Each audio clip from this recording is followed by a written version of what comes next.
जय श्री राम। बलि बांधत प्रभु बाड़ियु, तो सो तनु बरनी न जाई।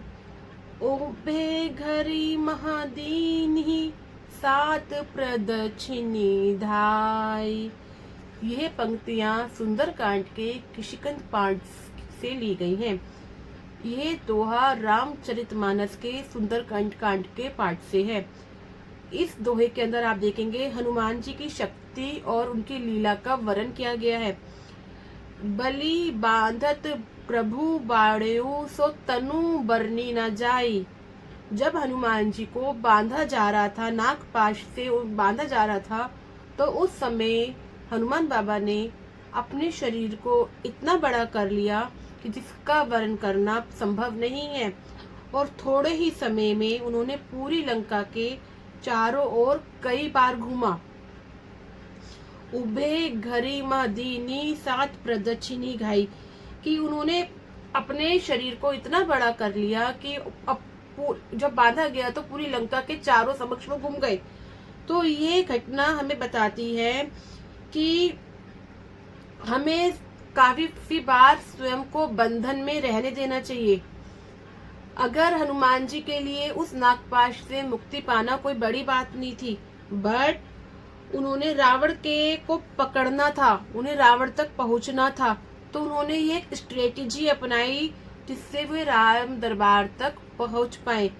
तो इस पंक्तियों के अंदर हमें ये संदेश मिलता है कि हनुमान जी चाहे तो तुरंत मुक्त हो सकते थे, बट उन्होंने अपनी रणनीति और बुद्धि से काम लिया।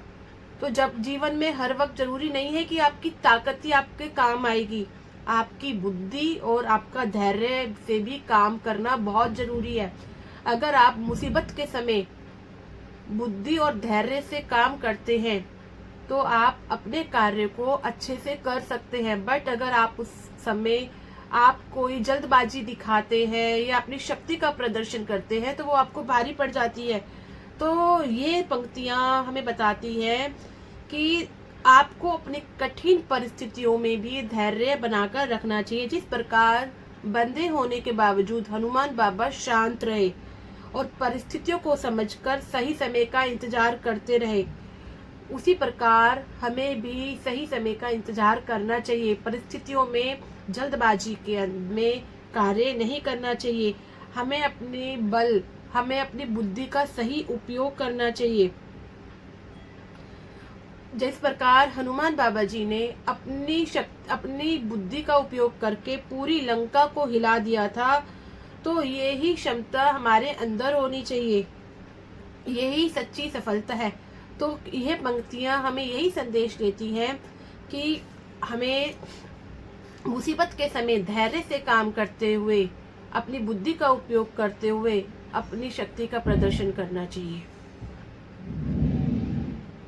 जय श्री राम। जय हनुमान। हनुमान बाबा के चरणों में मेरा नमस्कार, मेरा प्रणाम। बाबा स्वीकार करना।